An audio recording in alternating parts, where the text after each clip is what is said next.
Isang magandang gabi, Boss Pau. Ako ho si Rafael. Ang ikikwento ko ay isang pangyayaring pilit ko nang kinakalimutan. Ngunit paulit-ulit na bumabalik tuwing sasapit ang oras na pinakakinatatakutan ko. Ang 3:00 ng madaling araw. Hindi ito kathang-isip lamang para manakot, kundi isang karanasang nag-ugat sa mga lugar na akala ko ay pangkaraniwan lang. Sa lumang paupahan sa bahay sa Sampaloc, Maynila. Sa makipot na iskinita malapit sa Espanya. At sa tahimik na bahagi ng Cemetery Road na madalang daanan kapag gabi na.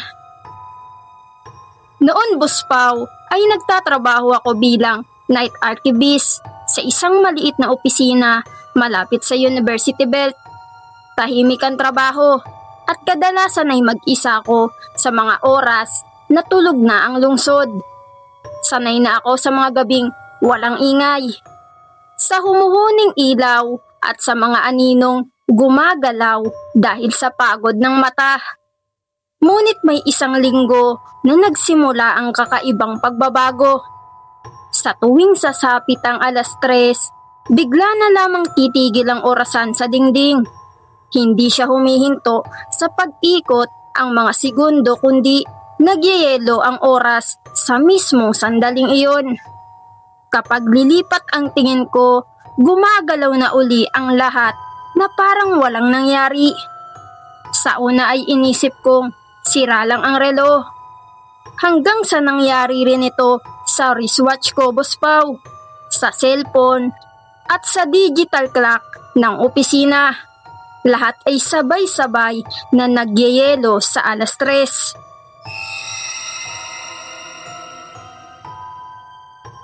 Isang gabi ng pag-uwi, dumaan ako sa Espanya Boulevard at napansin kong tila mas humaba ang daan. Parang hindi matapos ang iisang kanto.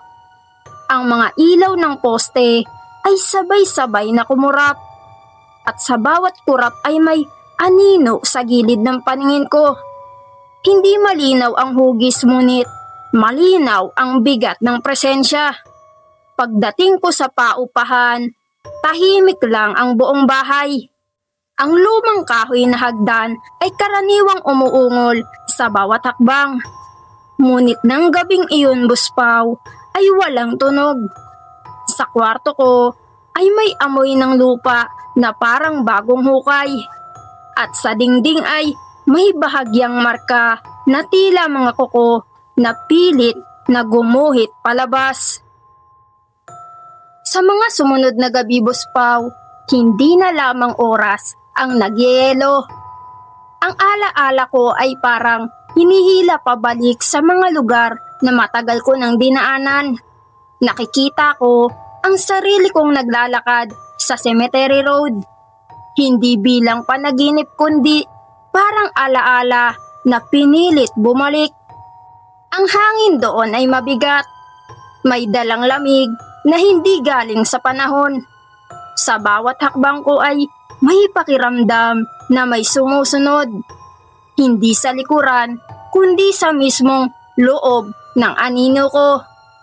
Kapag susubukan kong pabilisin ang lakad ko, ay bumibigat ang mga paa ko na parabang hinahatak pababa ng lupa. Isang 3:00, Boss Pau, habang nakaupo ako sa kama at pinipilit na huwag matulog, ay may tumulo mula sa kisame. Hindi yun tubig, kundi putik na may halong damo. Unti-unting kumalat ang amoy ng nabubulok na kahoy at lumang kandila. Ang bintana ko ay kusang bumukas at sa labas ay walang buwan. Tanging isang dilim na parang may lalim. Sa sandaling iyon, Boss Pau, ay pumasok sa isip ko ang isang balitang matagal ko nang nabasa tungkol sa lumang paupahan na iyon.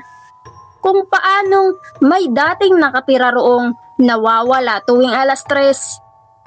Mga taong hindi na nakita pa. mga pangalan na naiwan lamang sa mga resibo at lumang papel. Sa trabaho, Boss Pao, napansin kong may mga dokumentong hindi ko naman hinawakan ang kusang lumilitaw sa mesa ko. Mga lumang tala ng pagkamatay, petsa at oras na pare-pareho ang marka. 3:00 ng madaling araw. Ang mga lugar ay pamilyar. May mga address sa Sampaloc, sa mga iskinita ng Espanya, at sa gilid ng Cemetery Road. Sa bawat pahina ay may mantsa ng putik at marka ng daliri na tila pilit humahawak palabas ng papel.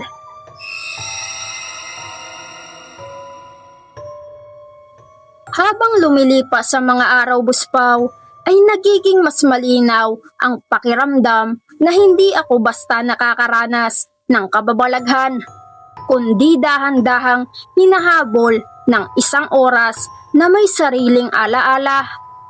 Ang 3:00 ay hindi lamang sandali, kundi daanang binubuksan para sa mga naiwan. Kapag sasapit iyon, nagiging manipis ang pagitan ng ngayon at noon. Nararamdaman ko ang bigat ng mga paa sa lupa, ang lamig ng hangin sa sementeryo, ang sikip ng mga iskinita na parang sumisikip palalo. Isang madaling araw, Boss Pao, ay habang pauwi ako, tumigil ang jeep sa gitna ng daan na walang dahilan. Tahimik ang paligid, at ang mga ilaw sa tindahan ay sabay-sabay na namatay. Tinignan ko ang oras, 3:00 na ng madaling araw. Ang kalsada ay nagbago, ang aspalto ay naging lupa, at ang mga poste ay naging mga punong tuyo. Hindi ako lumakad, ngunit pakiramdam ko ay gumagalaw ang mundo papalapit sa isang hukay na nakabukas. Ang hangin ay puno ng bulong na hindi ko maintindihan, ngunit malinaw ang pakiusap na huwag na akong lumaban.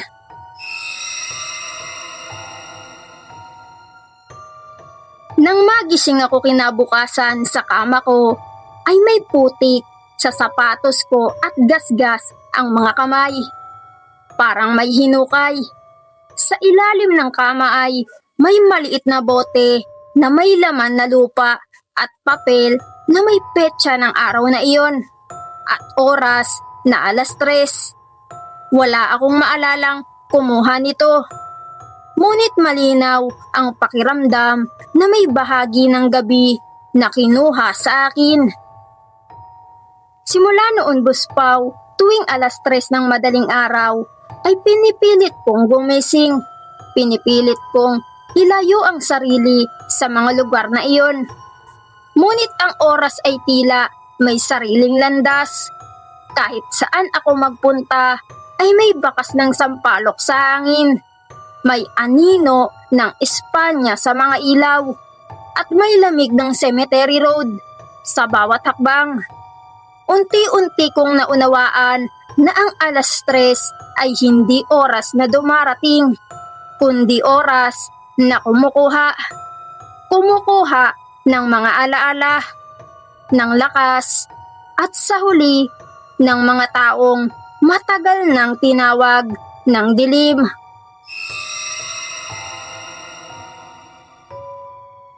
Hanggang ngayon, Boss Pao, isinusulat ko ito bago muling dumating ang sandaling iyon.